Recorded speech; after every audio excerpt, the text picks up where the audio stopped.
Listo, listo, ya está. Muy bien, pues vamos a estudiar hoy la carta de Pablo a Filemón. Es una carta de un solo capítulo, son 25 versículos. Es una carta, se puede decir corta, pero que en realidad tiene mucho contenido.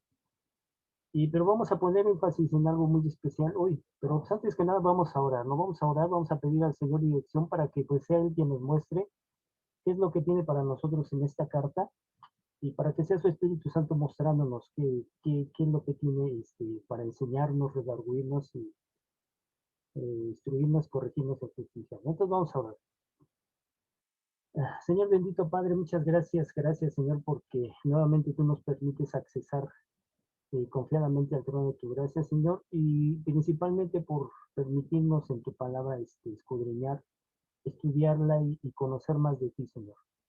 Queremos saber qué nos quieres hablar tú en esta tarde por esta carta de Filemón que Pablo le escribe y pues muéstranos tú, Señor, guíanos para conocer más a fondo qué es lo que realmente Pablo quería decirle en esta carta a Filemón, en estas enseñanzas, en estos versículos que tú has puesto bien para esta tarde.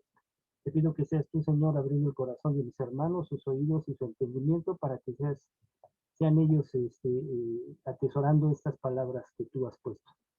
Te agradezco, Padre, te doy a ti la honra, la gloria en el bendito nombre de nuestro amado Señor Jesucristo. Amén y amén. Pues muy bien, vamos a ver que las epístolas o cartas del Nuevo Testamento, como ya hemos dicho anteriormente, que hemos estudiado, pues, bueno, fueron una nueva forma de revelación de parte de Dios. Antes de ellas, pues Dios utilizó la ley, la historia, la poesía, la profecía y los documentos llamados los evangelios, que son parte primordial, ¿no? Cuando Dios utilizó las epístolas, adoptó un método más directo y personal, o sea, fue más algo más íntimo, ¿eh? Y hay diferentes clases de epístolas. Algunas fueron dirigidas a iglesias, como ya hemos estudiado algunas de ellas, y otras fueron escritas a individuos y eran, como decían antes, eran más íntimas, no más personales, más directas. Y pues yo creo francamente que cuando el apóstol Pablo estaba escribiendo esta carta a Filemón, pues no pensaba él que iba a ser incluido en el canon de las escrituras. O sea, él escribió una carta simplemente y él no pensó que pues fuera a tener tanto impacto, pues. O sea, y si hubiera sido así, pues que él hubiera pensado que le iba a leer tanta gente, pues quizás se habría sentido cohibido, ¿no? Se hubiera sentido apenado, ¿no? Y al leer esta carta nos imaginamos que estamos leyéndola. Imaginemos esto, ¿no? Que estamos leyéndola mirando sobre el hombro de Filemón. O sea, Filemón la está leyendo y nosotros estamos atrás, ¿no? Leyendo, viendo cómo Filemón lee esa carta. Y él está leyendo su correspondencia personal. Pablo le escribió a él personalmente, ¿no? Es algo personal. Y esta circunstancia no quita en ningún mérito a la inspiración y valor de esta epístola, o sea, no quiere decir que sea menos, ¿no? Y vemos que aquí el Espíritu de Dios la incluyó en el canon de las Escrituras por una razón muy definida. Hay una razón primordial ahí. Ahora, detrás de esta carta hay, por supuesto, una historia. Filemón vivía en un lugar llamado Colosas, de ahí la carta a los colosenses, ¿no? Y este estaba ubicado en la zona de Frigia, en la sección de Anatolia, que corresponde, y si vemos un mapa, a la Turquía de hoy. O sea, sin embargo, no existe ninguna ciudad ahí en la actualidad, o sea, eso ya no existe. Solamente se encuentran ruinas. Pero en los días de Pablo, esta era una gran ciudad, ¿no? Era algo muy bollante, ¿no? Tenía mucha vida. Ahorita ya vemos que son puras ruinas. Y ya sabemos que una de las epístolas de Pablo fue escrita a los creyentes de Colosas, ¿no? La carta a los colosenses. Y en realidad no ha quedado ningún registro de que Pablo haya visitado Colosas, pero como imaginamos que hay muchos detalles que desconocemos, pues suponemos que Pablo pudo haber visitado esa ciudad. O sea, hay algo ahí, ¿no? Más adelante vemos que la historia de esta epístola transcurre con el trasfondo de los oscuros antecedentes de la esclavitud, que este es un tema principal dentro de la carta, ¿no? Había aproximadamente 60 millones de esclavos en el Imperio Romano, en el cual la población total no excedía los 120 millones, o casi la mitad de la población eran esclavos, ¿no? Un esclavo era como un objeto, ¿no? Era tratado peor que un enemigo y estaba sujeto a los caprichos de su amo. En Colosas había un hombre rico que se había salvado depositando su fe en Cristo. Aparentemente había llegado de Éfeso, donde Pablo había estado 2 años enseñando, cada día en la escuela de Tirano, y la gente acudía a escucharle desde todas las poblaciones de esa área, ¿no? Había millones de personas en Asia Menor y Filemón era simplemente uno de los hombres que vino a conocer al Señor Jesús. O sea, Pablo fue influencia en ese tiempo, ¿no? Filemón lo conoció por medio de él. Ahora, Filemón tenía esclavos y tenía uno llamado Onésimo, que es uno de los personajes principales, ¿no? Estamos viendo que es Pablo el que escribe la carta va dirigida a Filemón, pero hay un personaje primordial que es parte de la historia que se llama Onésimo. Y Onésimo trató de aprovechar una oportunidad un día, ¿no? Como hubiera hecho cualquier otro esclavo. Y él huyó de la casa, ¿no? Dice que por ahí hurtó algo, ¿no? Aparte de la historia dice eso, ¿no? Y él hizo lo que aparentemente hacía la mayoría de los esclavos fugitivos fugitivos en aquel día. Se dirigió directamente a una gran ciudad. Y este esclavo recorrió todo el camino hasta la ciudad de Roma. En medio de una población tan numerosa podía esconderse, pasar desapercibido y nunca sería reconocido.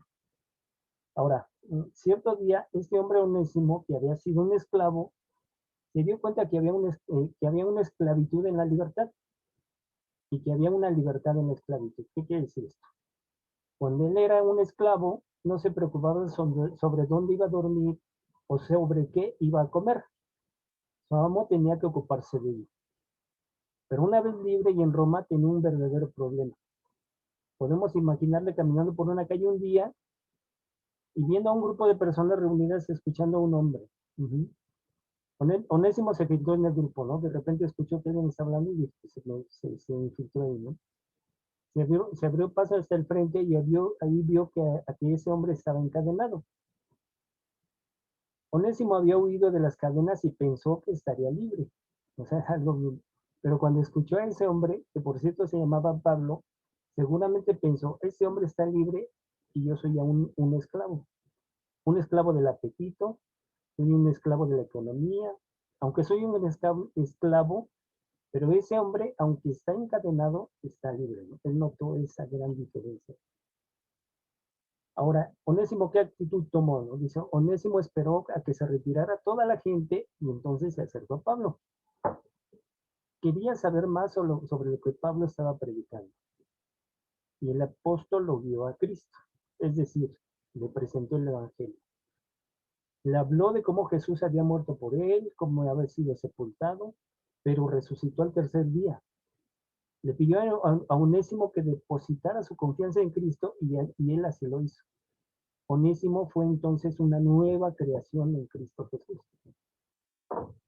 Después, Onésimo hizo lo que cualquier persona que se ha convertido a hacer. Pensó en su vida pasada y en las cosas que había hecho mal y que quería corregir. Seguramente le dijo a Pablo, Pablo, hay algo que debo confesarte, soy un esclavo fugitivo. Y Pablo le preguntó de dónde había llegado a Roma. Y Onésimo le respondió que era de Asia Menor, de la ciudad de Colosas. Pablo entonces le dijo, allí hay una iglesia, allí hay una iglesia, ¿quién era tu amo?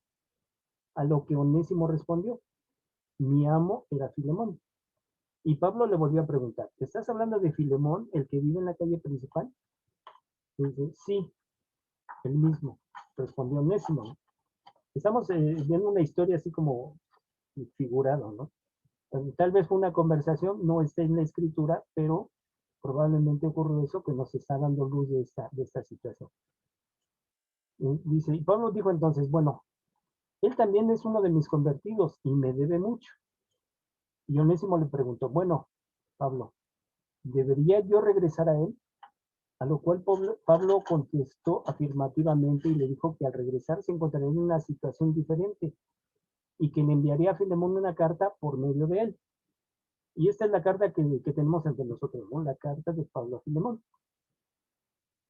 En el corazón humano siempre ha existido un gran deseo de ser libres.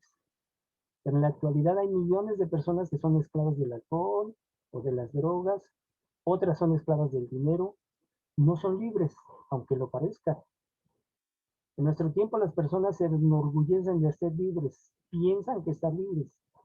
Pero el Señor Jesús dijo en Juan 8:36, perdón, si el Hijo os liberta, y hablando de Jesús, seréis verdaderamente libres. Y nadie encontrará argumentos a favor o en contra de la esclavitud en esta epístola. Lo que sí vamos a aprender es que hay una libertad que está por encima de todas las esclavitudes del mundo. Es la libertad que cada uno de nosotros quiere tener. Y vamos a examinar ahora acerca de esta carta a Filemón. Ahora, el tema de esta carta desarrolla la revelación del amor de Cristo por nosotros. Es una demostración de cómo debería funcionar el amor fraternal. Sabemos que hay tres tipos de amor, ¿no? El amor eros, el amor filos y el amor ágape, ¿no? Que es el amor más grande. El propósito principal de esta carta es revelar el amor de Cristo por nosotros en lo que hizo por nosotros al interceder a favor nuestro ante Dios. Esta es una de las mejores ilustraciones de la sustitución. Ahora, el énfasis lo vamos a ver en el versículo 18, ahorita lo vamos a analizar poco a poco. Leemos lo siguiente: si en algo te dañó o te debe, ponlo a mi cuenta, ¿no? Podemos escuchar a Cristo mostrando su acuerdo con ocupar nuestro lugar y en tener todo nuestro pecado imputado a él. Jesús ocupó nuestro lugar en la muerte, pero nos da su lugar en la vida. En el versículo 17 más adelante vamos a ver esto. Dice, así que si me tienes por compañero, recíbelo como a mí mismo. O sea, tenemos la posición de Cristo ante Dios o no tenemos ninguna posición en absoluto. O sea, Onésimo, un esclavo fugitivo poco rentable, había de ser recibido como Pablo. ¿Sí? O sea, le va a pedir a Filemón que lo reciba a Onésimo como si lo recibiera él, ¿no? El gran apóstol sería recibido en la casa de Filemón. Ahora, el propósito práctico de esta carta es enseñar el amor fraternal. Pablo habló de una nueva relación entre amo y siervo en las otras epístolas en la prisión. Y aquí demostró cómo debía funcionar dicha relación. Estos hombres, que pertenecían a dos diferentes clases del Imperio Romano, que se odiaban y se perjudicaban mutuamente, eran entonces hermanos en Cristo y tenían que actuar como tales. Y pensando en nuestro tiempo, si lo traemos a este tiempo, esta es la única solución para una convivencia en paz en la economía entre los que ejercen la autoridad y los que obedecen. Entonces, vamos a entrar a la carta, ¿no? Veamos entonces en el versículo 1 de esta carta que encabeza, ¿no? Primero vemos un cordial saludo a Filemón y a su familia. Dice en el versículo 1, si gustan verlo en su libro. Dice Pablo, prisionero de Jesucristo, y al hermano Timoteo, al amado Filemón, colaborador nuestro. Pablo, primeramente vamos a ver un detalle bien importante, ¿no? Pablo no mencionó aquí el hecho de que era un apóstol. Cuando él estaba escribiendo a las iglesias, usó su título oficial. Si analizamos en las diferentes cartas, él decía apóstol de Jesucristo, pero en esta carta no está utilizando esa figura, ¿sí? Pero esta carta era una carta personal, ¿no? Lo vimos al principio, a un amigo personal. No necesitaba defender su apostolado. Y su intención en esta ocasión fue ser muy personal. Y creemos que se habría sorprendido mucho si hubiera sabido que esta carta sería leída en todo el mundo, ¿no? Lo que veíamos también en el principio, ¿no? Él no pensó que llegase a tener tal alcance su carta a Filemón. Él se presentó aquí como Pablo, prisionero de Jesucristo. Y hemos observado que algunos comentarios tratan de cambiar el significado de esta frase, enseñando que Pablo realmente quiso decir que era un prisionero porque estaba predicando el Evangelio de Jesucristo. Pero esto no fue lo que Pablo dijo. Y él tenía la capacidad para expresar exactamente lo que tenía en su mente. Estaba utilizando el idioma, en el idioma griego, que es muy flexible y versátil, Y él dijo que era un prisionero de Jesucristo. Exactamente dijo eso, que era un prisionero de Jesucristo. No dijo que era un prisionero por Jesucristo, no. Si hubiéramos podido hablar con él, si hubiéramos tenido una conversación y le hubiéramos preguntado si los romanos le habían colocado en la cárcel, nos habría dicho que no. Después le habríamos preguntado si entonces no fueron los líderes religiosos los que por medio de una acusación le hicieron encarcelar. E igualmente nos hubiera respondido que no. Y entonces, ante la pregunta de quién le había encarcelado, nos había respondido que Jesucristo. Entonces le habíamos preguntado sobre ellos, entonces tú sirves a alguien que te ha puesto en la cárcel. Y el apóstol nos habría respondido, sí, cuando su voluntad sea que esté en la cárcel, estaré en la cárcel. Cuando su voluntad sea que esté fuera de la cárcel, entonces estaré en libertad. Cuando su voluntad sea que esté enfermo, estaré enfermo. ¿Por qué? Porque yo le pertenezco a él. Y como le pertenezco, he aprendido a contentarme cualquier estado o condición en que me encuentre. Así que todo va bien. No se preocupen por mí. ¿Qué respuesta, no? Obviamente la epístola de Filemón es una de las epístolas de la prisión junto con Efesios, Filipenses y Colosenses. Y dijo el apóstol después, y el hermano Timoteo, ¿no? Seguimos en el versículo 1.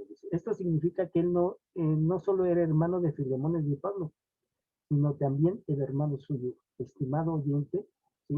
Aquí quiero poner énfasis en esto, ¿sí? O sea, no significa que solo era hermano de Filemón y de Pablo, también era hermano suyo, nuestro hermano. Estimado oyente, bueno, quien me está escuchando, si usted está unido a Cristo, yo sé que me está escuchando, dice, todos somos hermanos en Cristo. Esto es algo bien importante. Y continúa diciendo, ¿no? Y el amado Filemón, parece que estaba tratando de halagarlo, ¿no?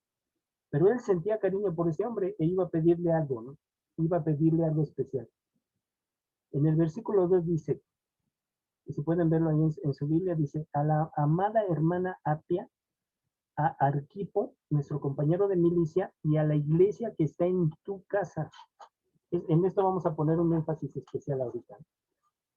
Apia era aparentemente la esposa de Filemón, mientras que Filemón era un nombre griego y él era ciudadano de Colosas. Apia era un nombre frigio de otra región. Este detalle sugería que un hombre de negocios joven llamado Filemón viajó a nuevas tierras, no se dirigió hacia el occidente, sino que fue hacia el oriente, hacia la misma frontera, inició sus actividades comerciales en Colosas y se convirtió en un hombre de recursos. Ahí conoció a una joven frigia llamada Apia y se casó con ella.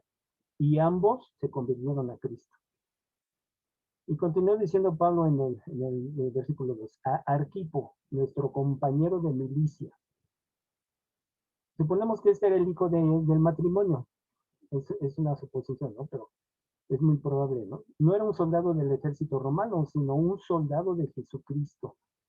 Pablo había escrito que todos tenemos que ser buenos soldados de Jesucristo, ¿no? Y lo vemos en diferentes partes, en sus diferentes epístolas. Y dijo además aquí, y a la iglesia que está en tu casa, haciendo énfasis esto, ¿no? No solo se había convertido, sino que tenía una iglesia en su casa. Esto hablando de Filemón, no solo se convirtió, sino que aparte tenía una iglesia en su casa. Y hay que reflexionar un momento en esto, ¿no? En algunos casos, el edificio de la iglesia se ha convertido en algo tan sumamente importante para muchas personas que no tienen ninguna relación con el verdadero propósito de la iglesia local. La iglesia local en la época de Pablo no era un edificio separado, pues no tenían ningún edificio. En ese tiempo no había edificios, no había templos, no había... Habían en aquellos tiempos grandes templos dedicados a los dioses paganos, pero la iglesia primitiva no tenía edificios propios, se reunían en los hogares. Y se ha calculado que por 200 años la iglesia se reunió en las casas. Entonces, bíblicamente creo que y creo que lo que las misiones es lo que se está haciendo, ir a las casas, ir a las casas. ¿Por qué? Porque vemos que es más bíblico. Y la idea de colocar un énfasis exagerado en un edificio o en un proyecto de edificación parece fuera de lugar ante el ejemplo de aquellas iglesias cristianas. Y vemos en el versículo 3, dice, gracia y paz a vosotros, de Dios nuestro Padre y del Señor Jesucristo. Ese era el saludo acostumbrado que expresaba Pablo en todas sus cartas, que fueron dirigidas a una persona o a una iglesia bien. Y vamos a ver cómo continúa esta carta, ¿no? Vamos a ver en el versículo 4, dice, esto habla algo bien importante de la buena reputación de Filemón.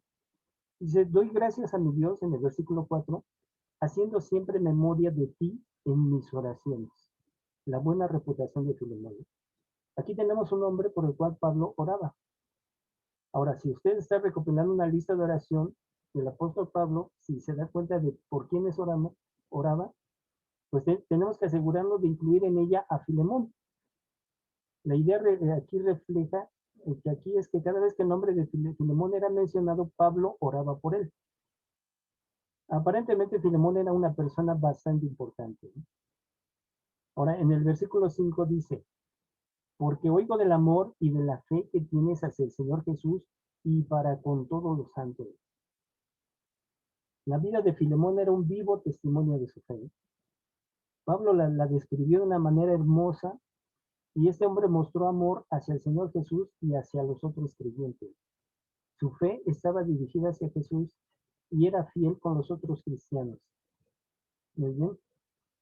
En el versículo 6 dice, y pido para que la participación de tu fe sea eficaz en el conocimiento de todo el bien que está en vosotros por Cristo Jesús. Su fe era compartida, ¿no? Y la frase todo el bien que está en vosotros era el resultado de lo que el mismo Pablo escribió en Filipenses 2:13, ¿no? Afirmando que Dios es quien produce en nosotros tanto el querer como el hacer para que se cumpla su buena voluntad. Bueno, muy bien, en el versículo 7 continúa diciendo, dice, pues tenemos gran gozo y consolación en tu amor, porque por ti, hermano, han sido confortados los corazones de los santos. O sea, es decir, que Pablo experimentó un gran gozo y consuelo en el amor de Filemón por los otros creyentes y por él. ¿Sí? Era la vida interior de los creyentes la que encontraba una gran satisfacción en él. Filemón era la clase de persona que habría ofrecido hospitalidad en su casa a los predicadores y maestros que lo visitaban. Así también hay muchos que hoy constituyen una bendición, y lo hemos constatado y lo vivimos, una bendición para la iglesia por la forma en que practican la hospitalidad y el compañerismo cristiano. Esto es algo muy bonito y es muy importante. Muy bien, vamos a continuar versículos 8 y 9. Aquí hay una petición de compasión para Onésimo. Leíamos al principio quién era Onésimo, la historia que relatamos. Ahora Pablo va a pedir, va a hacer una petición de compasión para Onésimo, ¿no? Dice en el 8 y 9, dice, por eso dice, aunque tenga mucha libertad en Cristo para mandarte lo que conviene, prefiero rogártelo, apelando a tu amor, siendo yo Pablo, ya anciano, y ahora además prisionero de Jesucristo. Ahora, Pablo estaba llegando al propósito de su carta, ¿no? Pablo ya se está acercando al por qué realmente escribió esta carta, para qué y el propósito del cual tenía. Y él planteó el tema con diplomacia, o sea, no lo hizo así que de golpe, ¿no? Sino que lo hizo diplomáticamente. Primero le saluda, luego lo halaga, y poco a poco diplomáticamente se va metiendo a lo que, ¿sí? Con cautela y con amor. Y iba a hacerle este pedido a favor de Onésimo basado en 3 puntos. Vamos a ver 3 puntos. El número 1, primero, apeló a su amor. Este era el amor fraternal entre Pablo y Filemón como creyentes en Cristo Jesús. En el segundo punto tenemos la frase siendo yo, Pablo ya anciano. Pablo tendría alrededor de 60 años, pero se consideraba un hombre anciano. Había sufrido mucho. Ya vimos que lo apedrearon, 2 veces, y luego sufrió que lo picó una serpiente y naufragios, tantas cosas que había sufrido Pablo, habiendo sido perseguido como misionero de Cristo. Esas experiencias le habían argentado y en ese carácter apeló a Filemón. En el tercer punto, Pablo se presentó como prisionero de Jesucristo. Ya vimos un punto importante, ¿no? Y era evidente que no podía presentarse personalmente a Filemón, ¿sí? Ahora, en el versículo 10 dice, te ruego, o sea, no está diciendo te ordeno, te ruego por mi hijo Onésimo, a quien engendré en mis prisiones. Esta es una frase bien interesante. Pablo no estaba casado, pero tenía muchos hijos. Y dices, ¿cómo es eso? Bueno, llamó hijos a Timoteo y a Tito, y aquí también llama hijo a quién, a Onésimo. Estos eran sus hijos espirituales. Había conducido a Onésimo al Señor, aun cuando él mismo en ese tiempo era un prisionero. ¿Sí? En el versículo 11 continúa diciendo, el cual en otro tiempo te fue inútil, pero ahora a ti y a mí nos es útil. Es como antes era inútil y ahora es útil. El significado de la palabra onésimo es útil. Eso quiere decir onésimo, útil. Así es que Pablo estaba haciendo un juego de palabras. Como esclavo, Onésimo no había sido muy útil. ¿Por qué? Salió huyendo, ¿no? Se escapó. No trabajaba porque deseara hacerlo y entonces no se concentraba en sus tareas. Y podemos comprender su situación como esclavo, ¿no? Pero vemos que Pablo lo estaba enviando de regreso a Filemón como un creyente, ya no como un esclavo, como un creyente, y entonces le dijo, ahora te va a ser de utilidad, sin embargo, no quiero que lo recibas como un esclavo. Y en los versículos 12 y 13 dice, te lo envío de nuevo, tú pues recíbelo como a mí mismo. Yo quisiera retenerlo conmigo para que en lugar tuyo me sirvieran mis prisiones por causa del Evangelio. Aquí Pablo, ¿qué le está pidiendo a Filemón? Le está pidiendo que reciba a Onésimo como si estuviera recibiendo al mismo Pablo. Y el apóstol admitió que le había gustado retener a Onésimo, le hubiera gustado retener a Onésimo, porque necesitaba a alguien ahí para servirle en la precaria situación en la que se encontraba en la cárcel. Pero Pablo no podía actuar así. Y en el versículo 14 dice, pero nada quise hacer sin tu consentimiento para que tu favor no fuera forzado, sino voluntario. Aquí una pregunta, ¿envió Filemón a Onésimo para que estuviera con Pablo? No lo sabemos con seguridad, pero creemos que sí. Y nos imaginamos que en el primer barco de regreso a Roma ahí se encontraba Onésimo, regresando a ver a Pablo y con muchas cosas para el apóstol. Y dice los siguientes versículos 15 y 16. Quizás se apartó de ti por algún tiempo porque lo recibas para siempre, no ya como esclavo, sino más que, sino como más que esclavo, como hermano amado, mayormente para mí, pero cuando más para ti, tanto en la carne como en el Señor. Eso es fuerte, ¿eh? Habiéndose convertido Onésimo en un creyente, el estatus y relación con Filemón eran diferentes. De acuerdo con la ley romana, era un esclavo, pero para Filemón sería más que eso, sería un hermano, y ahora veremos por qué, ¿no? ¿Qué es lo que pasa? El inocente sustituye al culpable. Este versículo con el siguiente nos da una de las mejores ilustraciones de una situación plena y de la imputación. Detrás de la súplica de Pablo estaba la súplica de Cristo al Padre a favor del pecador que confía en Cristo como su Salvador. El pecador ha recibido la misma posición en la que Cristo ha recibido. En otras palabras, el pecador salvado tiene tanto derecho en el cielo como el que tiene Cristo, porque él ha recibido el derecho de Cristo a estar ahí. Como dijo Pablo en Efesios 1:6, Dios en su gracia nos aceptó en Cristo. Y en el versículo 17 dice, así que si me tienes por compañero, recíbelo como a mí mismo. Y aquí vamos a entrar al punto central del mensaje. Vamos a ver una hermosa ilustración de la imputación. Dice en el versículo 18, dice, y si en algo te dañó o te debe, ponlo a mi cuenta. En otras versiones dice, cárguelo o cárgalo a mi cuenta. Cárguelo a mi cuenta. Estas son palabras que vimos todos los días en el mundo de los negocios, ¿no? De repente, sí, por ejemplo, alguien tiene una tarjeta y métale, pues cárguelo a mi cuenta, ¿no? Pero, ¿saben ustedes que estas palabras también tienen un significado eterno? Atribuir es una palabra que el apóstol Pablo utiliza en el sentido de contar o a cargo de una cuenta. En este versículo 18, el apóstol Pablo pidió a Filemón que la deuda de Onésimo fuera transferida a él.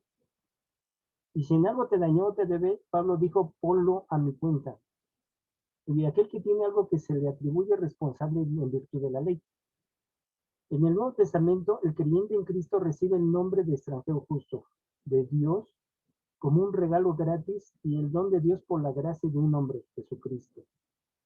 Dice, y le fue contado por justicia, dice, solamente sobre la base de la fe en Abraham, ¿no? Lo que vemos en Génesis 15, ¿no? Del mismo modo, Dios no atribuye la iniquidad del creyente que confía, Dios no atribuye la iniquidad del creyente que confía en la muerte de Cristo. Este acto de Dios se basa no en nuestros méritos humanos, sino en el amor de Dios y la salvación por la gracia. Estamos en la necesidad de la gracia de Dios. Lo que vemos en Romanos 3:23, por cuanto todos pecaron y están destituidos de la gloria de Dios. Y en el 6:23 dice, porque la paga del pecado es muerte. Y vemos, por ejemplo, en el Antiguo Testamento, en Adán, Dios juzgará a toda la raza humana culpable. Pero solo en Jesús se comprende por completo este hecho. Pero no solo la humanidad ha sido declarada culpable, sino que ha actuado fuera de su culpabilidad personal. Jesús dijo, cárguelo a mi cuenta. El apóstol Pablo escribió, él le hizo, al que no conoció pecado, por nosotros lo hizo pecado para que nosotros fuéramos hechos justicia de Dios en él, ¿no? Lo que vemos en 2 Corintios 5:21. Lo repito, dice, él, Dios le hizo a Jesucristo, al que no conoció pecado, por nosotros lo hizo pecado para que nosotros fuésemos hechos justicia de Dios en él. Dios lo hizo a él pecado por nosotros, al que no conoció pecado. Dios tomó todos nuestros pecados y los atribuyó ¿a quién? A su Hijo.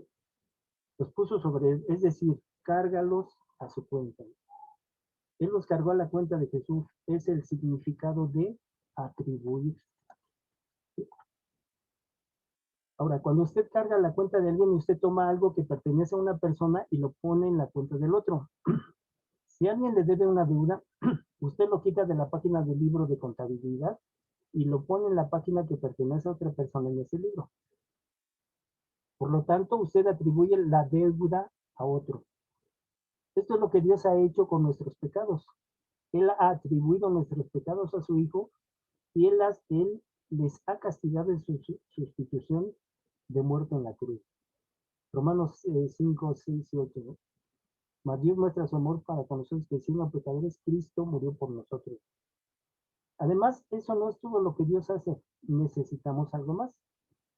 No es suficiente solamente quitar los pecados, porque antes de que pueda estar en la presencia de Dios, yo debo ser totalmente santo. Tengo que ser verdaderamente justo. Y la Biblia nos enseña que Dios es justo y santo. Dice en 1 Juan 1:5, Dios es luz y no hay ninguna tinieblas en él. Ahora nada menos, en su estándar de justicia no puede permanecer en su presencia, ¿no? Yo en mi estándar, pues no puedo estar en la presencia de Dios, ¿no? Yo tengo que ser totalmente justo para estar delante de Dios. Y Dios hace algo maravilloso de su gracia, ¿no? En el momento en que usted y yo creemos en el Hijo de Dios y en lo que Él hizo por nosotros, Él atribuye su justicia para nosotros. Él atribuye el perfecto cumplimiento de la ley para nosotros. Nosotros somos culpables ante Dios porque no hemos cumplido la ley. Sin embargo, Cristo ha cumplido perfectamente y Él es justo ante la ley. Dios dice, póngalo a mi cuenta, es decir, que lo atribuye a mí, la justicia de su propio Hijo. Cuando nos encontramos ante Dios santo, cuando nos encontramos ante un Dios santo y justo, nosotros estamos vestidos de la justicia de Cristo. Él nos viste con ella. Él pone todo a nuestra cuenta, ¿no? Por lo tanto, cuando el creyente está en la presencia de Dios, Dios no lo ve a usted. Cuando estemos en su presencia, no lo vamos a ver. Él no nos, perdón, cuando estemos en su presencia, Él no nos va a ver a nosotros, pero sino ¿quién va a ver? A Jesús, ¿no? Su justicia nos va a cubrir a nosotros, ¿no? Y nos va a vestir completamente y absolutamente. Eso es la gracia de Dios. Es algo que solo Dios puede hacer. Y esta es una de las doctrinas más importantes de la fe cristiana. La justicia imputada y la perfecta justicia de Cristo atribuida a mí. Esta es atribuida a mí o puesta sobre mí. ¿Por quién? Por Dios. Cuando Dios me mira vestido de la justicia de Cristo, perdón, Dios me declara como un hombre justo y la ley no puede tocarme. Y no es de extrañar que el apóstol Pablo declaró, ahora pues ninguna condenación hay para los que están en Cristo. Esto dice en Romanos 8:1. Que como creyente en Jesucristo, usted está cubierto por la intachable justicia del Hijo del mismo Dios y tiene la coraza de justicia. Muy bien. Bueno, esto es lo que veamos en el versículo 18. En el 19 dice, asuntos generales, personales y pedidos, ¿no? Dice, yo Pablo, dice, lo escribo de mi mano. Pablo ahí en el 19 está diciendo, yo mismo lo estoy escribiendo, ¿no? Dice, yo lo pagaré, por no decirte que aún tú mismo, te me debes más también. Aquí vemos algo fundamental. El Señor Jesucristo dio su vida y derramó su sangre para pagar la totalidad de la deuda del pecado. Y aquí vemos que Pablo había guiado a Filemón al Señor. ¿Cómo podría él corresponderle, Filemón, a Pablo? ¿Sí? En el siguiente versículo leemos la súplica de Pablo a favor de Onésimo. Sí, hermano, tenga yo algún provecho, hermano, tenga yo algún provecho de ti en el Señor, conforta mi corazón en el Señor. He escrito confiando en tu obediencia, sabiendo que harás aún más de lo que te digo. Una de las características de los verdaderos creyentes es que hacen más de lo que se les pide. Quizá la razón por la cual algunos pasan necesidades es porque hemos sido tacaños con el Señor. El Señor es generoso, por lo tanto nosotros también deberíamos serlo. Y en el versículo 22 dice, prepárame también alojamiento, porque espero que por vuestras oraciones os seré concedido. Pablo esperaba ser puesto en libertad y pidió que oraran al respecto. Y ya que esta carta fue escrita probablemente durante la primera reclusión del apóstol en Roma, él fue después puesto en libertad y probablemente visitó a Filemón personalmente y así concluyó la carta con saludos personales. Al final vemos que ya son saludos personales de Pablo a diferentes creyentes. Hey. ¿Sí?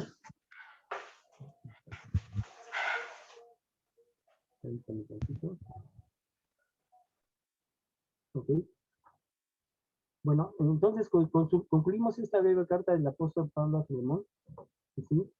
Y hemos entendido el mensaje principal, lo que está en el versículo 18, dice, cárgalo a mi cuenta, ¿no? Y yo creo que ha sido clara esta exposición en este sentido, y tenemos que analizar ese punto, ¿no? Tiene mucha riqueza esta carta, pero yo creo que lo que dice en el versículo 18, vemos un reflejo de que Pablo manda a Onésimo, es que está entrando en más.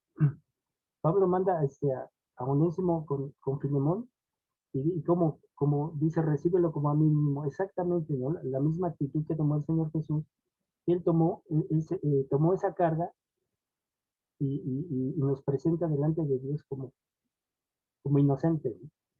Entonces yo creo que esa es la parte importante, ¿no? Y este es lo que les quería mostrar en esta tarde, en este mensaje de esta, a